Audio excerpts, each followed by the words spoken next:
C'était déjà quelque chose de taré, hein, pas de problème. Si tu veux chercher le travail, enfin, si tu voulais chercher le travail quand tu es dans le sens public, on disait un sens public, c'est déjà tous les défauts. Après, moi, j'ai décidé d'être mère célibataire, alors j'avais aussi tous les défauts. Et maintenant que je suis prostituée, alors, c'est l'apothéose. Ça fait que j'ai 28 ans, et depuis 28 ans, je prends tous les défauts que la Terre a pu créer. Hein. Alors que moi, je me sens pas tous ces vices, enfin, je me trouve peut-être pas très très équilibrée sur tous les points, mais enfin, je me trouve quand même équilibrée sur certaines choses.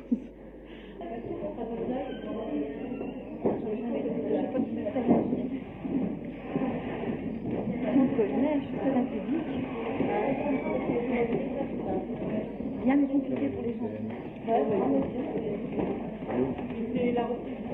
Là, par exemple, le truc là-bas, là, je vais pas aller dans le plus. Il faut dire que nous sommes venus ici à cause des jours de prison obligatoires et fermes. Alors que qui dit prison dit retrait des enfants, et puis ça c'est le truc principal pour toutes les femmes qui sont présentes, parce que toutes ont des enfants. Maintenant, on veut aussi, on vous specte aussi parce que il y a le problème des PV. Toutes les brigades de police à Lyon et dans toute la France, je crois, même maintenant on peut le dire, nous met des PV à vue. C'est-à-dire ne s'arrête pas pour essayer de nous demander notre identité. Il passe à côté de nous en voiture, il lève le pouce et ça suffit pour dire vous avez un PV. Quand c'est ouais, mais enfin, quand c'est deux, c'est deux. On hein. commence par le pouce, puis après au bout de la soirée, ça fait la main complète parce qu'on a 5 PV. Mais enfin, ça nous fait une moyenne pour toutes les femmes à Lyon, je crois, de 2 à 3 PV par jour obligatoire. Hein. Et chaque PV nous ramène 3 à 8 jours de prison et chaque PV coûte 160 francs. Ce qui fait que la prostitution actuellement rapporte au gouvernement, pour toutes les femmes prostituées de France seulement, 150 milliards par an. Et ça, je crois que c'est un chiffre très important. Et maintenant, il y a un autre problème, c'est l'imposition. C'est-à-dire qu'on a des impôts à payer, un impôt qui est un rappel de 5 ans en arrière. C'est-à-dire une femme qui travaille depuis 5 ans doit payer ses PV depuis ses impôts depuis 5 ans. Ça fait que toutes ces économies qui ont peut-être été faites vont y passer. Alors ça fait qu'elle va être obligée de recommencer à nouveau de se prostituer pour pouvoir refaire des économies. Alors il faudrait savoir si on veut nous éviter de se prostituer ou si on veut nous faire tout faire pour qu'on continue la prostitution. Et puis, qu'est-ce qu'il y a encore, mesdames? Qu'est-ce qu'il y a comme revendication encore? Ah oui, puis alors, si on paye des impôts, ce qui serait logique parce que nous travaillons, nous sommes donc des femmes, on paye des impôts, mais on voudrait toucher la sécurité sociale et tout ce qui est en cours. Parce qu'actuellement, nous payons des impôts, nous payons tout, mais nous n'avons droit à rien. Qu'à recevoir des coups de pied dans les fesses à l'occasion, et à recevoir des insultes par les brigades de police qui ne se gênent absolument pas, en plus de ça, de temps en temps, pour nous bousculer ou nous frapper à l'occasion. Et c'est pour ça, et nous tutoyer, parce que quand on leur dit, mais enfin, monsieur, soyez poli, on nous répond, être poli avec toi, t'es qu'une putain. C'est-à-dire rien. Et ça, je crois qu'il faut quand même qu'on fasse quelque chose là-dessus, parce que nous considérons comme des femmes qui faisons un métier, mais qui sommes propres. Hein. C'est-à-dire que ce que l'on fait actuellement, on le fait parce que dans la société actuelle, il n'y a pas tellement de moyens de s'en sortir autrement. C'est pas avec un SMIG qui est actuellement dans toutes les usines et les magasins, parce qu'il y a un journaliste qui a dit, après tout, on n'a qu'à sortir et être vendeuse, parce qu'on me réclame des vendeuses partout. Je ne sais pas si c'est avec 123 000 francs qui est le SMIG actuel, on peut élever 1 ou 2 ou 3 enfants. Je crois que c'est à peu près impossible. Toute femme actuellement est acculée à la prostitution. Que ce soit la secrétaire qui va coucher avec son patron pour pas qu'il la foute à la porte, que ce soit la vendeuse qui va se faire plotter les fesses en bas dans la réserve pour pas être foutue à la porte, que ce soit aussi la petite vendeuse qui le soir est obligée de faire un client en passant parce qu'elle n'arrive pas à subvenir à ses besoins avec la vie actuelle, enfin tout le courant de ce qui se passe actuellement. Hein. Et c'est pour ça qu'on est là, et puis je crois qu'on peut dire maintenant qu'on a fait tout ce qu'il fallait. Une d'entre nous qui l'a fait parce que nous lui avons toutes demandé, c'est pas elle qui dirige, c'est pas son Macron non plus qui la force à faire quoi que ce soit, parce que ça c'est entièrement faux et ça je crois qu'il faut bien le dire. Elle a pris la parole parce que nous lui avons toutes demandé, c'est-à-dire qu'il y a 200 femmes à Lyon qui lui avons demandé de le faire. Elle nous représente. Quand elle prend une initiative, c'est une initiative prise en groupe, c'est prise avec toutes les femmes parce qu'il y a 2-3 réunions par jour. Elle expose une idée, elle nous demande notre avis et elle demande l'avis des autres. C'est des idées faites par 200 femmes qu'elle va dire quand elle parle à la radio. C'est un petit discours qui a été fait par 200 femmes. Ce n'est pas elle qui nous dirige, ce n'est pas elle qui nous force.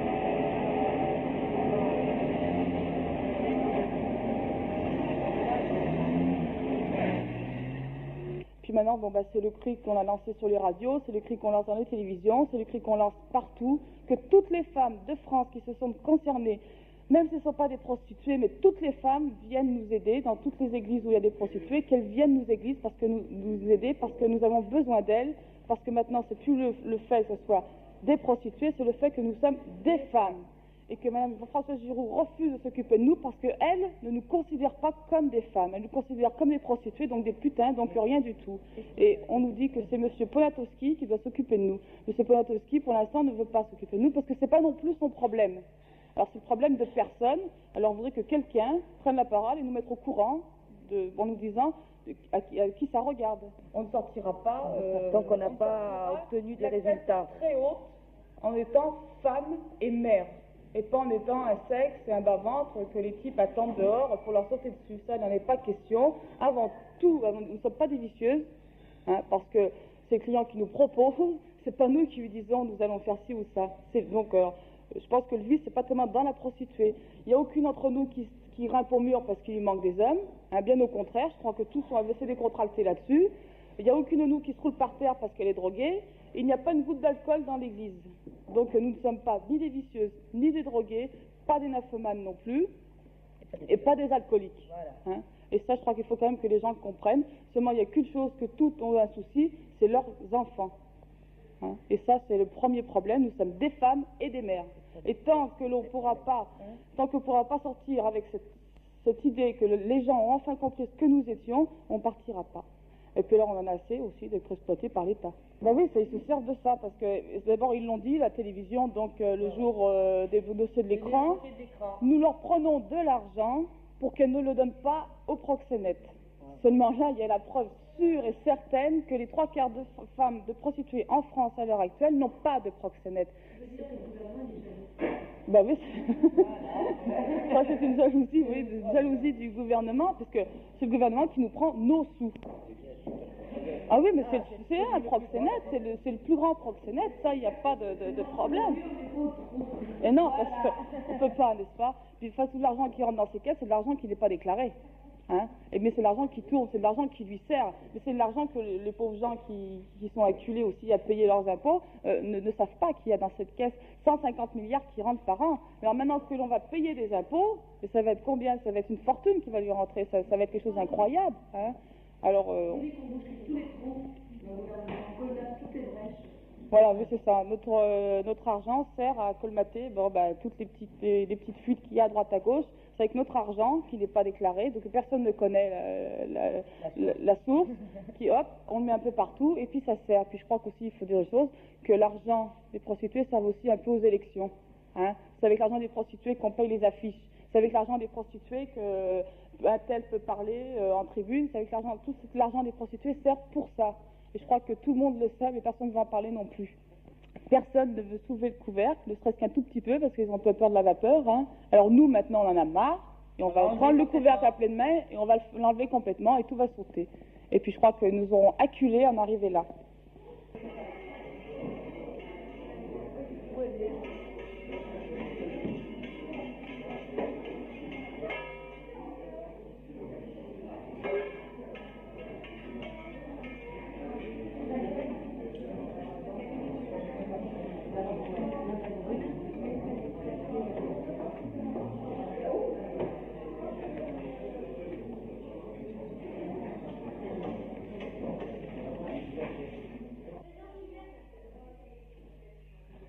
Moi, je suis issue d'une famille nombreuse, mais vraiment nombreuse. Et mon père est ouvrier. Il a été le seul à travailler pour nous. Il y avait quand même 12 bouches à table. Hein. Et évidemment, il va de soi que la viande était rare à la maison. Et les vêtements allaient de l'une à l'autre, c'est-à-dire que de l'aîné, ça passait tant que ça allait, tant que ça pouvait durer, reprise, roulé, tout ce qui s'en suivait.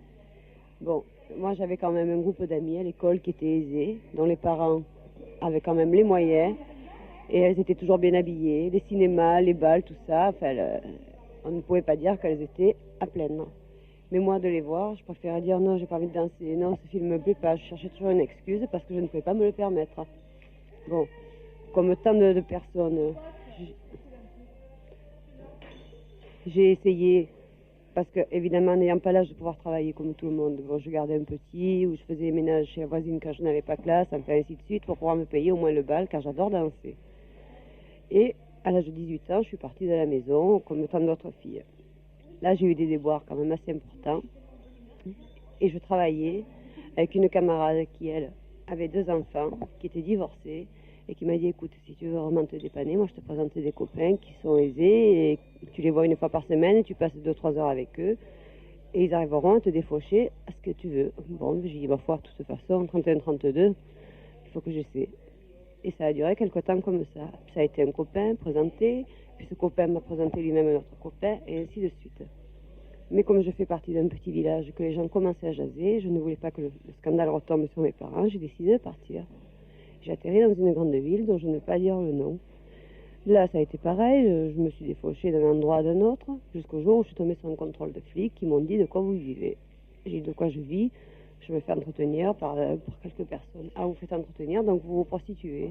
J'ai dit non, je ne me prostitue pas. Bon, tourne-vire, ils n'ont rien voulu savoir, je me suis retrouvée emballée, fichée, alors que je ne savais pas que c'était interdit depuis 64. Photos, empreintes, pédigrés sur la famille. Et que lorsqu'ils m'ont demandé si j'avais déjà été condamnée, j'ai dit non, jamais. C'est la première fois que je mets les pieds dans un poste de police. Ils m'ont ri, mais enfin ils ont téléphoné. Évidemment, mon fichier est absolument vierge et il l'est toujours. Car je n'ai jamais ni tué ni volé. Mais je leur ai demandé à quoi servait ce truc, puisque évidemment, étant bleu, je ne comprenais pas. Ils m'ont dit, vous êtes fiché en tant que prostituée. Maintenant, partout où vous passerez, votre fiche ressortira, chaque contrôle et tout. Et... Alors après, je me suis fait expliquer par les unes, par les autres, par-ci, par-là. Je cherchais vraiment à comprendre. Et je sais que ce dossier restera à vie malgré que, d'après la loi, c'est interdit. Alors de là, j'ai dit, bon, puisque c'est comme ça, fiché pour fiché, autant que j'en profite pour arriver à quelque chose, et que je mettrai le temps qu'il faudra, et j'y arriverai. Maintenant, prostituée je suis, prostituée je reste. Non, mais il est évident qu'actuellement on attend donc une position des pouvoirs publics. Quoi qu'il en soit, vous pouvez voir qu'ici la meilleure humeur règne.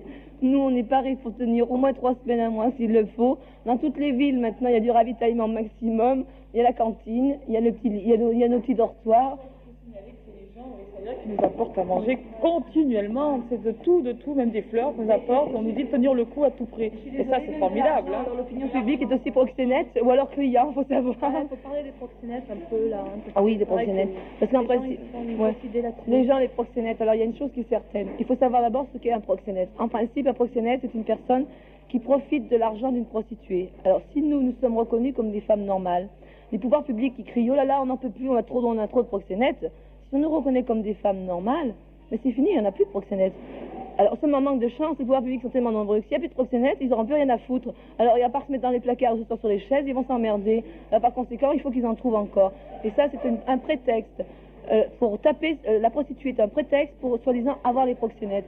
Mais en réalité, si réellement ils ne voulaient plus de proxénètes, ils n'ont qu'à nous reconnaître comme légales, et à ce moment-là, il n'y aura plus de proxénètes. Et de quel droit, je me demande, des personnes se permettent de dire, mais du moment, à votre argent à vous, où il va? Est-ce que moi je demande à un gars de Superlier où il envoie son argent, à qui il donne sa paye? Moi je vois pas pourquoi on va nous demander des comptes sur l'argent que l'on gagne. Si moi j'ai envie de déchirer mes billets ou de me tapisser la chambre, si j'en ai beaucoup, c'est pas le cas en ce moment, il s'en faut. Mais si j'ai envie de tapisser ma chambre avec l'argent que je gagne, je vois pas pour quelle raison quelqu'un va m'en demander des explications. Alors il est évident que nous, on est obligé d'avoir quelqu'un avec nous. Même si c'est pour 2 jours, 3 jours, 8 jours, même si dans 15 jours j'ai envie de changer, en prendre 10 même à la fois, enfin non, je suis pas un goinfre. Mais enfin, si on veut en prendre l'échanger journellement, de quel droit on nous empêche d'avoir quelqu'un pour qui on peut avoir un sentiment? Moi je vois pas pourquoi. De toute façon, le proxénétisme a toujours été un prétexte à l'État pour justifier de pouvoir soutirer de l'argent aux prostituées. Tu es d'accord? Ce que je trouve anormal, c'est que toute prostituée, à partir du moment où elle sort avec un homme, tel qu'il soit, d'office, c'est un proxénète parce qu'on ne peut pas sortir avec un homme hors de ça. Et ça, je crois que c'est entièrement faux pour toutes. Si on peut sortir avec un homme parce que c'est un homme et nous sommes des femmes et puis c'est tout, quoi. De toute façon, maintenant, vraiment, il faut que les gens se mettent face aux réalités. En se mettant face aux réalités, c'est absolument impossible. Il existe encore, je ne dis pas qu'il n'y a plus de proxénètes. Il en existe encore peut-être. Mais si en mettant qu'il en reste 5%, je pense qu'il est quand même assez important de se rendre compte que 95% de femmes ont un homme comme toutes les autres femmes ont un homme et c'est tout. Moi, un proxénète, ce sont les gros pontes que de toute façon on ne va jamais inquiéter. Moi, un proxénète, c'est par exemple certaines personnes qui ont des postes haut placés, qui l'ont même actuellement, qui n'ont pas pourtant bénéficié des grands scandales de policiers de 72 et qui auraient dû pourtant le faire, mais qui ont eu juste le temps, qui ont bien eu de la chance, d'être avertis à temps, qui se sont retirés certains des pieds, mais qui actuellement profitent des petites enveloppes qui leur sont payées à droite et à gauche. Et ça, à Lyon, il en existe. Et moi, c'est là où est le proxénétisme, parce que là, c'est un échelon beaucoup plus élevé, parce qu'ils touchent des enveloppes d'un truc qui profite d'autre chose. Et c'est là qu'est le proxénétisme. C'est pas chez le petit bonhomme qui va aller aimer une bonne femme, qui va la sortir à droite à gauche, parce que même si, en même temps que de toute façon, je veux dire un truc, entre le directeur Suberlier et puis le manard, il y a des échelons aussi. Bon, il y a le même échelon d'exploitation pareil, parce que l'ouvrier qui est en bas chez Berlier, il est exploité par 150 personnes avant d'arriver en haut. Alors de toute manière, l'exploitation, elle n'est pas exclusive à la prostitution. Ouais. L'exploitation, c'est une exploitation de la société, c'est pas une exploitation de la prostitution.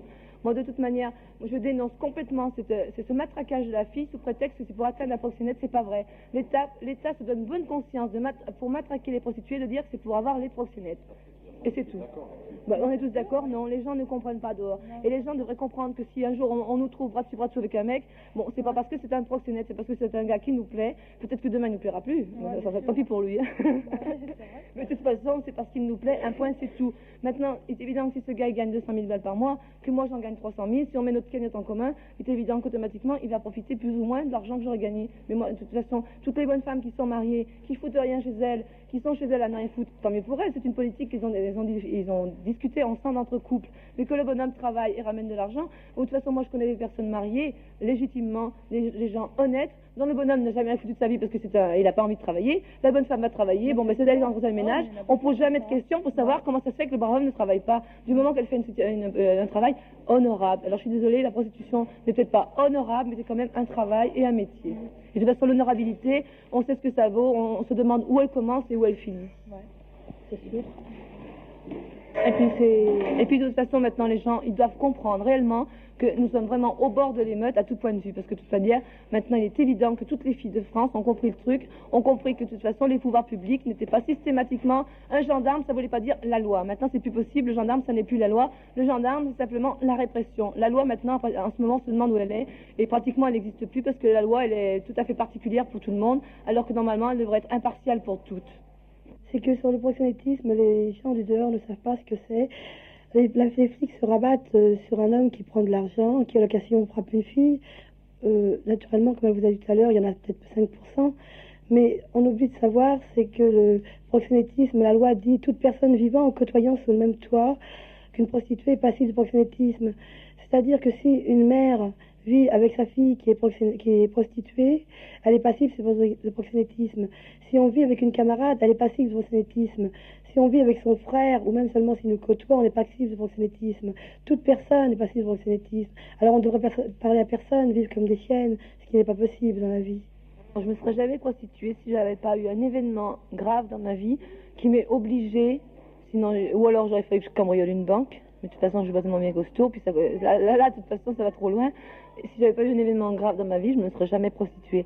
Et puis maintenant, actuellement, l'événement est passé, et si j'avais une possibilité de situation réelle, mais qui me donne toute possibilité pour vivre correctement, sans être l'esclave de quoi que ce soit, d'un patron qui me passe une main derrière ou d'un chef de service, etc. Il est évident que si j'avais la possibilité d'avoir une place vraiment correcte et qui donne toute possibilité de vie, du jour au lendemain, je lâche la prostitution, à condition que l'État veuille bien me laisser partir maintenant. Parce qu'avec l'engrenage actuel des procès-verbaux et des impôts, normalement, j'ai décidé de m'arrêter à la fin de cette année, mais je ne pourrai pas m'arrêter à la fin de cette année s'il n'y a pas quelque chose en ce sens, parce que je vais me retrouver avec des millions à payer et je vais me retrouver sans un sou. Par conséquent, je ne pourrai pas m'arrêter. Moi, là-dessus, je vais vous répondre aussi. Franchement, parce que j'avais l'intention de m'arrêter à la rentrée des classes, parce que je voulais être, enfin, mesdames, vous saurez, c'était peu, mais pour moi, c'était beaucoup, je voulais être nourrice. Parce que j'aime les enfants, et j'ai 2 enfants moi-même, et j'adore les enfants. j'ai voulu être nourrice. On a essayé de faire toutes les démarches possibles. Et quand je suis arrivée devant la préfecture en disant, voilà, si j'arrête de travailler, j'ai une villa à tel endroit, j'ai tout ce qu'il me faut, est-ce qu'on me permettra d'être nourrice? On m'a ri au nez en me disant, vous, une putain, vous vous permettez de vouloir être nourrice. Et on m'a dit, non, madame. Eh ben non, madame, et moi je continue à me prostituer parce que si j'ai pas de boulot qui permette d'élever mes enfants, d'être toujours avec eux parce que je dois être toujours avec eux, ils sont trop petits, eh ben je continue à me prostituer. Donc c'est bien la preuve qu'on ne peut pas faire un travail qui nous plaît parce que l'État ne permet pas de le faire et parce que la police intervient toujours au bon moment. Voilà. Cette histoire de prostitution, même si elle si elle ne concerne qu'un laps de temps très court, avec l'état actuel des choses, avec la grande humanité des pouvoirs publics, des services de police, ça nous suit de partout, toute nos vies, dans n'importe quelle ville que ce soit. Moi, je vais vous dire encore autre chose, c'est qu'avant d'être prostituée, c'est une chose dont j'aime pas crier, mais enfin j'étais institutrice, c'est-à-dire je m'occupais d'enfants inadaptés mentaux. C'est un peu plus haut que l'institutrice. Et je me trouvais mère célibataire de mon plein gré, parce que j'ai voulu avoir des enfants, mais je ne voulais pas me marier, parce que j'aime les enfants, mais ça c'est mon problème personnel. Et on m'a dit, madame, vous êtes bien gentille, mais vous êtes enceinte, vous attendez un enfant, vous ne voulez pas vous marier, donc vous n'êtes pas capable d'éduquer des enfants. Donc on ne vous met pas à la porte, parce que nous sommes très polis, mais on vous met une mise à pied illimitée. C'est-à-dire qu'à la fin du mois, il n'y avait plus de paye. Conclusion, quand on a 2 enfants, qu'on n'a plus de travail, qu'est-ce qu'il faut faire? Voilà, c'est une question que je pose, j'aurais bien que quelqu'un me réponde. De l'aide et de l'aide de tout le monde, et ben mes gosses et moi, alors qu'il aide, on serait sous terre, parce qu'on aurait crevé de faim. C'est tout. Alors que je pense que moi je me sens propre et je pense que je peux éduquer des enfants correctement parce que qu'on soit putain ou pas putain, les diplômes sont les mêmes. L'intelligence, je pense, est la même et la culture est exactement la même. Peut-être même mieux évoluer parce qu'on comprend mieux ce qui nous entoure. Alors je crois que on peut quand même éduquer des enfants parce que moi les enfants c'est mon seul problème, c'est mon seul but. Alors que nous faisons le maximum. Et même c'est même à tort parce que ça risque peut-être un jour de nous retomber sur le nez parce que nos enfants peut-être que nous n'en sommes pas plus reconnaissants, mais étant donné que c'est notre seul trésor que l'on ait, pour nous c'est notre seule raison de vivre et c'est et les pouvoirs publics savent très bien qu'il n'y a que par là qu'ils peuvent nous faire du mal. Et ce sont nos enfants et c'est pour cette raison que nous nous sommes révoltés. Je pense de toute façon que ce sera la phrase finale parce que nous avons assez parlé qu'on est un peu fatigués. Nous nous sommes révoltés parce que maintenant les pouvoirs publics, sachant très bien qu'ils nous avaient matraqués au maximum, qu'ils ne pouvaient pratiquement plus rien nous faire, ont touché la seule chose qui pouvait faire réagir n'importe quelle femme du monde entier, je dis maintiens bien, parce que puisqu'on nous traite comme des bêtes, nous réagissons comme des bêtes. S'il y a un chien, une chienne, on enlève ses petits, elle mord. Eh bien nous sommes des chiennes, on nous enlève nos petits et nous mordons. Mais je pense que la société a une bonne responsabilité en ce qui concerne notre présence sur les bords du trottoir. Mais actuellement, les bords du trottoir, je maintiens, mais aussi que la société n'essaye pas, pour se donner une bonne conscience, de vouloir nous enfermer dans des usines de sexe. Parce que je maintiens dans des usines de sexe, parce qu'il n'en est absolument pas question. Parce que quitter la chaîne de montage chez Berlier pour aller dans une chaîne d'abattage dans une maison, il ne faut absolument pas y compter, parce que nous, la chaîne, on ne connaît pas. Pour nous, nous sommes un peu comme un oiseau sur la branche. La seule chose que l'on respecte réellement, c'est notre liberté.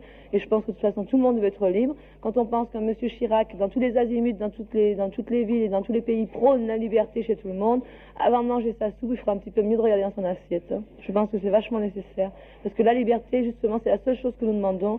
Nous demandons simplement qu'on nous laisse en liberté et que l'État ne fasse pas de nous des objets de rapport qu'il a l'intention de vouloir faire de nous. Il le fait actuellement, mais je pense qu'en plus, il nous sensibilise pour le faire davantage. Et ça, on en est absolument consciente et on est tout à fait contre. On n'ira jamais dans une maison close, jamais, jamais, jamais. Merde.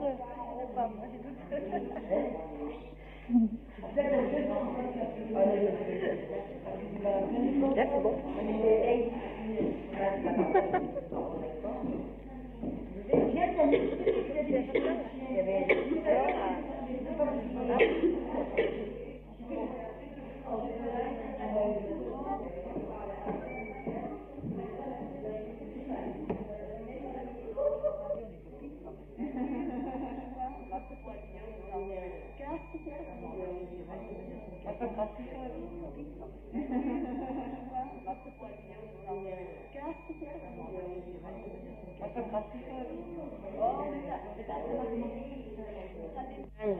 J'étais mariée.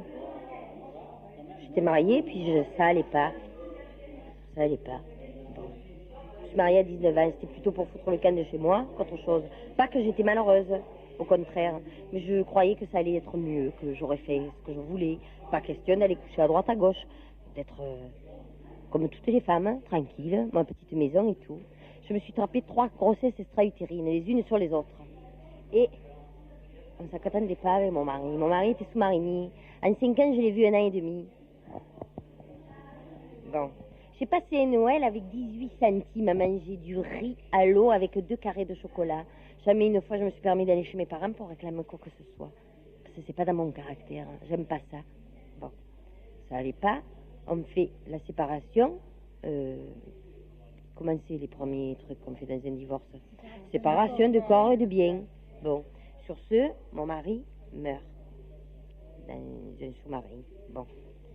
Et il fallait bien que je vive. Je gagnais 4 sous pour vivre. Je suis allée à un endroit où je m'en tapais 2 ou 3 par-ci par-là pour pouvoir avoir un peu de rond. Sur ce, la police militaire a fait des recherches parce que j'avais droit à une pension. On m'a trouvé. On m'a rien dit. On est allé chez mes parents un midi. Il y avait mon père, ma mère, mes frères et mes sœurs. Mon frère avait 14 ans, ma petite sœur 7 ans. Nous sommes 5 en tout. Ils ont dit, votre fille, tel endroit, de telle heure à telle heure, elle fait ci, elle fait ça. Oui. Oui, c'est vrai. Mon père et mon beau-frère sont venus me chercher. Mon père a pleuré. Il avait 62 ans, il me disait qu'il voulait travailler tant et plus pour me payer mes fantaisies. J'ai jamais voulu. J'ai jamais rien voulu savoir. J'ai dit que j'étais serveuse parce que j'avais pas à lui dire ce que je faisais. Mais il le savait par les autres. Et depuis, ma foi, j'ai voulu acheter un appartement parce qu'il n'y a plus d'hôtel. Maintenant, il tombe les impôts, les PV. Ma foi, j'essaye d'attendre pour essayer de me mettre 4 euros de côté pour essayer d'en sortir. De toute façon, pour arriver à la prostitution, il y a tout un tas, de raisons qui sont différentes les unes des autres. C'est des cas particuliers pour chaque personne. Ça commence souvent. Vous avez des problèmes sociaux, financiers, vous avez un enfant ou 2, et vous travaillez normalement. Et puis vous n'y arrivez pas, il faut payer la nourrice, vous n'y arrivez pas parce que c'est pas comme quand on a un mari à côté de soi, l'un où il y a 2 salaires, ou du moins l'un travaille, mais on reste à la maison. Là, il faut travailler, payer les nourrices et tout. Alors ça arrive souvent, des fois, vous avez quelqu'un que vous connaissez dans un milieu ou quoi, ou qui vous propose, tiens, je pourrais t'aider un peu, et comme ça, et puis ça fait qu'en définitive, on finit, on commence comme ça, quoi. Quelqu'un vous aide, et puis après, il y en a un deuxième, un troisième, c'est comme ça. Oui, c'est comme ça. Moi, particulièrement, j'ai commencé tout simplement parce que je faisais des études, et je faisais ma TLM, et je voulais, mon métier, je désirais un métier d'homme, finalement, puisque je voulais être ou pilote ou radariste. Et ces 2 métiers, les portes n'étaient pas ouvertes pour les femmes. Et on m'avait dit, si vous voulez rentrer dans les écoles pour faire ça, on m'a dit, vous allez avoir des années d'études, vous allez être obligé de vous battre finalement contre les garçons pour arriver à être supérieur à eux, pour arriver à trouver la place. Ensuite, si vous sortez, même avec votre diplôme dans la main, on ne vous trouverez pas de travail parce qu'on vous refusera. Et puis, il y a eu les réformes sur les maths modernes, etc., qui m'ont un petit peu dégoûtée parce que moi, j'ai toujours fait des maths classiques, les maths modernes. Pour moi, les gamines de 6e moi j'étais en terminale, les gamines de 6e, elles comprenaient mieux ça que moi. Alors, automatiquement, ça m'a un petit peu dégoûtée. Et puis, j'avais l'habitude de vivre dans un milieu, mon père gagnait très très bien sa vie. Et quand mon père est mort, ma mère a essayé de nous élever, enfin de m'élever moi particulièrement, du mieux possible, tout en continuant le train de vie qu'on avait. Je me suis sentie un petit peu délaissée, je me suis élevée toute seule. Et ça, je ne faisais pas un reproche à ma mère parce qu'elle ne pouvait pas faire autrement. Elle voyageait beaucoup, elle faisait un métier, le métier qui rapportait le plus, c'était à ce moment-là, pour elle, c'était enquêtrice en études de marché. Bon, elle voyageait beaucoup, elle faisait tout son possible pour être là, mais elle s'est remariée parce qu'elle est tombée malade, elle a une grave maladie, elle s'est remise avec un monsieur. Ce monsieur buvait, a essayé de me violer. Tout ça, je voyais ce monsieur battre ma mère, etc. Enfin, il y a eu tout un truc qui m'a vraiment choquée. Et bon, je suis partie, j'ai voulu faire ma vie seule. Et puis, tout en continuant mes études, malgré tout, j'ai fréquenté des bars où il y avait des prostituées. Je me suis liée d'amitié avec une prostituée. Et puis je voyais l'argent qu'elle gagnait. Et j'ai dit, bon, ben, puisque avec un bac dans la main, maintenant on peut faire juste balayeur, c'est ce qu'on peut faire. J'ai dit, ben, je vais faire ce métier-là. J'ai dit, je vais essayer de gagner le maximum d'argent. J'ai dit, le jour où j'aurai assez d'argent, je me retire, je prends un petit commerce, tranquillé, je me fais une vie honorable, etc.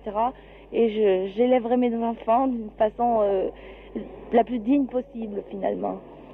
Oui, et c'est comme ça, oui, c'est bien ce qu'elle dit. En définitive, il y a aussi l'attrait, on se dit, bon, ben, on va se débrouiller, on va pouvoir avoir de l'argent. Et puis, comme on débute, on ne sait, malheureusement, on ne sait pas tout ce qui se passe, ce qu'on risque. On ne voit les avantages, c'est le fait qu'on peut avoir de l'argent vite, tout de suite. Et puis, en définitive, c'est après, quand on y est, qu'on s'aperçoit qu'on a les amendes, qu'on a ci, qu'on a là, qu'on risque la prison, enfin, qu'on a des tas de choses, et qu'en définitive, il y a souvent plus d'inconvénients qu'il n'y a pas d'avantages. Vis-à-vis de l'opinion publique, la prostituée n'a pour ainsi dire pas droit à la parole. Elle est illégale.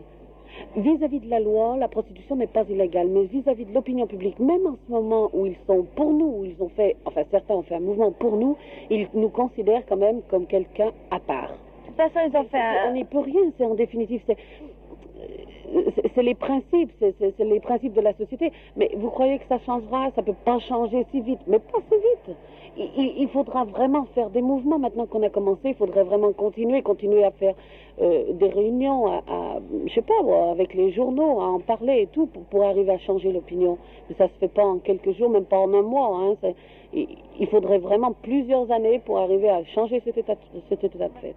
L'homme, finalement, pour nous, on voit l'homme côté physique. Et l'homme côté physique, eh ben, c'est pas joli. Mais on peut aussi voir l'homme, bon ben, quand on a des clients, comme on dit, des clients attitrés qui viennent nous raconter un peu leur petite vie à nous, parce qu'ils savent qu'on ne sait pas où ils habitent, qu'on ne sait pas leur vie privée, ils vont nous raconter tout un tas de choses qu'ils ne raconteront jamais à personne, et on les voit aussi sous leur jour véritable. Et finalement, je vais vous dire une chose, une fille qui a fait ce métier-là, eh ben elle sort, eh ben celle qui a fait une thèse de sociologie, elle voit rien à côté. Oui, mais pas tout le temps, parce que, d'accord, souvent, l'homme se montre tel qu'il est avec nous parce qu'il a payé, il n'a pas besoin de se cacher, surtout sur le plan physique. Mais malgré tout, on s'en rend compte, par exemple, quand il arrive, bon, on fait des clients, ils sont de la ville. Vous vous promenez dans la ville, des fois vous les envoyez. On fait comme si on ne les connaissait pas. Mais en définitive, souvent, malgré tout, l'homme, c'est un peu la nature humaine. Il arrive qu'il brode. Il vous dit, tiens, voilà, moi je suis comme ça, parce que, en définitive, pour lui-même, avoir l'impression d'être plus important qu'il n'est dans la vie réelle. Et ça, c'est souvent. Hein. Mais l'homme par lui-même, quand on fait ce métier, moi je trouve que je n'ai pas commencé très tôt, hein. Eh bien, j'ai vraiment changé mon optique de l'homme, et plus sur le point physique, par exemple, mais j'ai pas beaucoup de respect. Et maintenant, eh bien, j'arriverai, par exemple, à respecter un homme que je ne considérerais, pour ainsi dire, que je ne verrais pas sous le visage de l'homme, je rencontre quelqu'un en dehors du métier, un homme, par exemple, ben, je le respecterai si j'arrive à voir en lui uniquement un être humain et non pas un homme. Si je pense à lui en tant qu'homme, eh ben, je ne peux pas le respecter.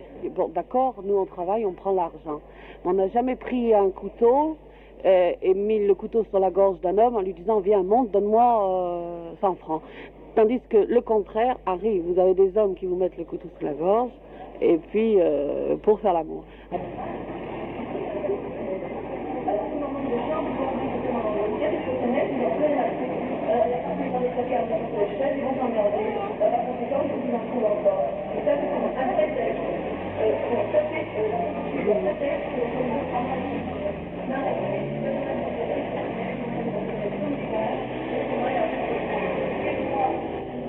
Je disais que j'étais jamais venue dans cette église.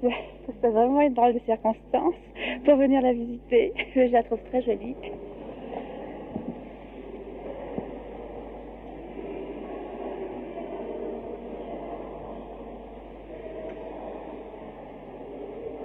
Maintenant, on est chez nous. Maintenant, on est chez nous.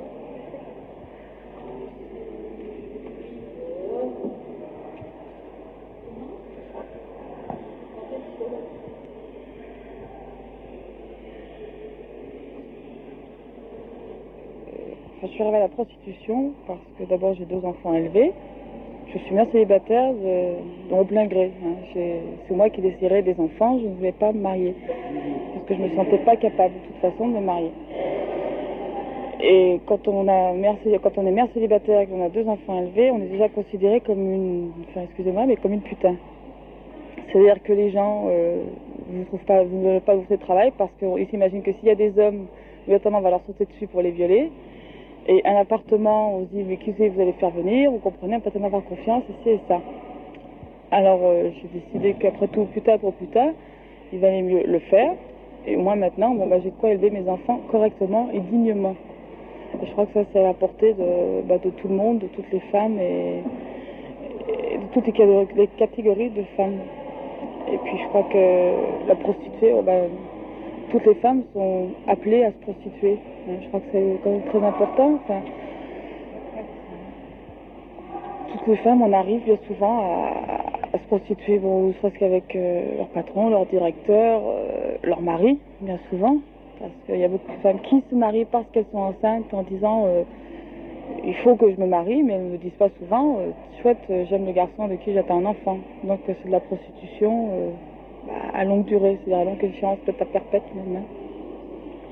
Et les prostituées, nous faisons notre travail, on va travailler, on a des heures pour aller travailler. Il y a des femmes qui vont travailler à 8 heures, qui rentrent à midi, qui font manger leurs gamins, qui retournent à 2 heures et puis qui finissent à 5 heures et qui après vivent avec leurs gamins.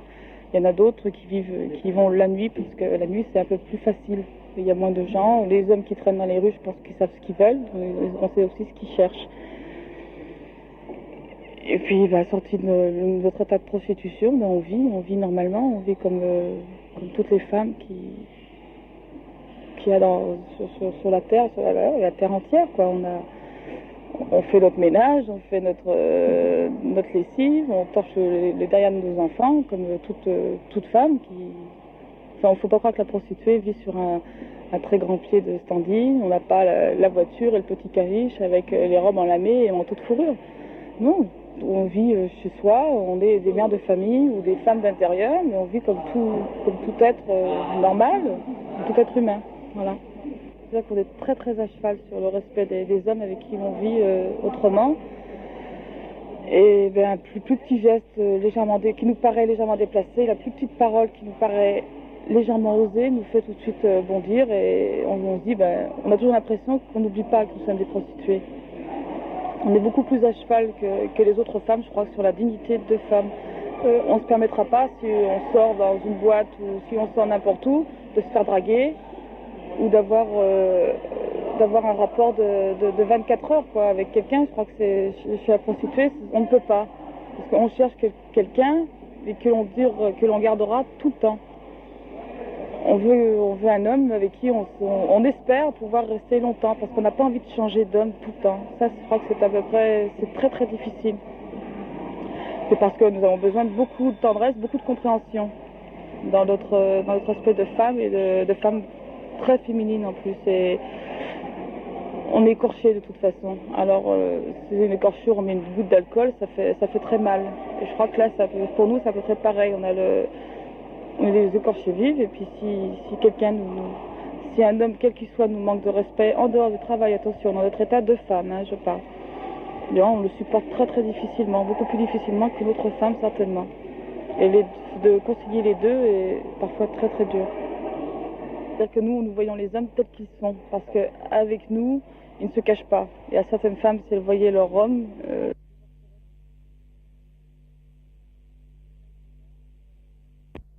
pays déjà, ils pensent que ça leur donne tous les droits, donc ça leur donne le droit d'être ce qu'ils ont envie d'être. Je crois qu'il y a aussi une différence de classe dans ces hommes-là. Il y a le type qui est l'ouvrier, enfin le type qui travaille, qui gagne un SMIC. Ce type-là, vient parce qu'il manque de femmes, il vient parce qu'il a un problème avec sa femme, parce qu'il s'est disputé avec elle, ou parce que sa femme le trompe, ce qui arrive aussi très souvent, parce que sa femme le quitte. Parce que c'est très souvent les femmes qui quittent leur mari. Ces hommes viennent nous voir pour nous expliquer, parce qu'ils pensent trouver en nous une espèce de tendresse, de compréhension qu'ils ne trouveront peut-être pas chez l'être humain, puisque nous sommes nous-mêmes toujours rejetés. Souvent, nous avons des hommes qui viennent simplement pour nous raconter, pour nous dire j'ai envie de parler, qui nous font sentir. Et on écoute parce que nous sommes plus à la portée que les autres gens de comprendre. Et puis plus on va dans les classes sociales, et plus après on tombe sur l'homme qui va nous payer davantage, qui va nous demander des choses de plus en plus vicieuses, de plus en plus sales. Et c'est celui-là qui va essayer de nous rabaisser, de nous salir encore plus.